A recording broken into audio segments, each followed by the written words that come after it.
Мындан туура 100 жыл мурун Кара Кыргыз автономиясы түзүлүп, Россиянын курамына кошулуп, кыргыздар көз карандысыз эл болуп, эгемен эркиндигин сактап калган. Канчалаган кыйын кезеңдерди, азап тозокторду башынан кечирсе да, эрктүүлүк, кайраттуулук, намыскөй, өжөрлүк касиет кан жанына сиңген элибиз ынтымак биримдиктин аркасында дал ушул күнгө жетип отурат. Өз өмүрлөрүн тобокелге салып, канжыгага баштарын байлаган Ишеналы Арабаев, Абдыкерим Сыдыков, Иманалы Айдарбеков, Жусуп Абдрахманов өңдө эл уулдарынын ысымы эч качан унутулбайт. Балыкчы эли дагы заман залкарларын даңктап таңазалап, майрамдык салтанатка чогулушту. Аянтта өргүү жаңырып, спорттук мелдештер өткөрүлдү.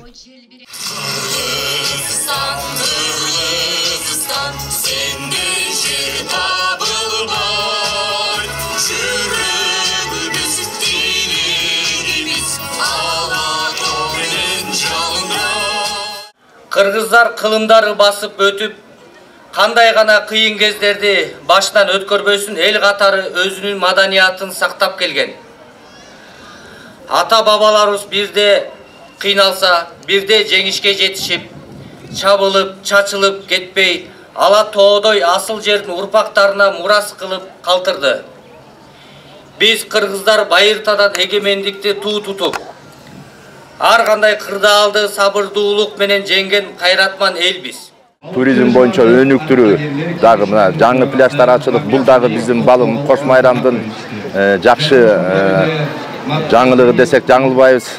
Андан кийин ушу бүгүнкү эгемендүүлүктө 31 августта мына көчө эле 30 августта дагы ынтымак ордосу деп Ак үйдүн ачылышы болуп атат. Бул дагы эмнени белгилейт? Ушул элибизди ынтымакка чакырганды белгилейт. Мына ошол Ак үйүбүз дагы жакшы Ак үй болсун, элге кызмат кылган ак үйлөрдөн болсун. Анан жалпы кыргыз элибизди, жалпы ушу балыкчы шаардык тургундарын ушул бүгүнкү эгемендүүлүк 33 жылдык менен куттуктап кетмекчимин. Сөзүмө кулак салгыла. Мен Раматлык Саардын келини Уркуяны башчы болсун дейм. Кандай дейсиңер?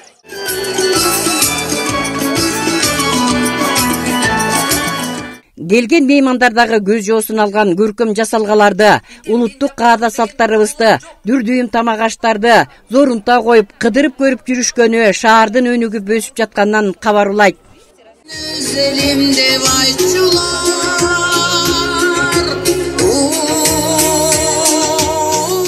Көп жаңы салынган объектилерди көрүп, жолдордун оңолгонун көрүп, жүрөгүм сүйүнүп турат. Мына эгемендүүлүктүн учурунда катуу өсүш болуп аткан бүгүнкү күнгө мен Кудайга 1000 мертебе рахмат айтат элем. Балыкчы шаарындагы жасалып жаткан иштердин тизмеги көп. Жакында эле ачылган Дордой балыкчы ири эт комбинатында өндүрүлгөн азык-түлүктөрдүн сапаты жакшы болгондуктан улам чет жактарга экспорттоого толук мүмкүнчүлүктөр бар. 100гө чукул адам жумуш орду менен камсыз болуп, инвестициянын көлөмү 8,5 миллион америкалык долларына жетти.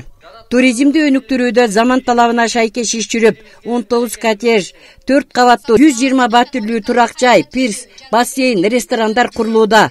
Мында да инвестициянын көлөмү 180 миллион сомду түздү. Кичи райондорду, көчөлөрдү ретке келтирүү, жашылдандыруу, көрктөндүрүү жаатында алгылыктуу иштер арбын. Күн нурунан, шамалдан энергия алуу боюнча чакан электр станциялары да курулуп баштады. Элибиздин деми да бойгонуп, ички сезими да бойгонуп, жакшылыктын үстүндө бараткандай болуп калдык. Ушул жакшылыгыңыздар кут болсун. Жалпы кыргыз элинде тынччылык, тоокчулук, бек куттук өмүр сүрүп турсун. 33 жыл алкагында өлкөбүздө социалдык, экономикалык жактан чоң өнүгүү болуп жаткандыгына бардык мекендештер күбө. Маданий жактан дагы, билим берүү процесстери жактан дагы кыйла өзгөрүүлөр байкалып жатат. Орда атып черин жазган оюнчулар, оюн зоок тартуулаган ырчы чоорчулар майрам шагын көрүккө бөлөштү. Көп бала төрөп тарбиялап өстүргөн энелерге баатыр эне, даңк белгиси сыйлыктары да ыйгарылып, аянт ичи гүл көтөргөн апалар менен дагы ажайып ажарына чыкты. Соода сатык иштерин жасап, каржы улагын таап алгандар үчүн да ыңгайлуу шарттар түзүлдү. Мына ошентип бүгүнкү майрам эртеңки келечек күнгө үмүт берген эстен кеткис күндөрдүн бири болуп калды. Гүлжан Кыдыралиева, Сталбек Саманчиев, Мадина Абакирова, Балыкчы шаарынан.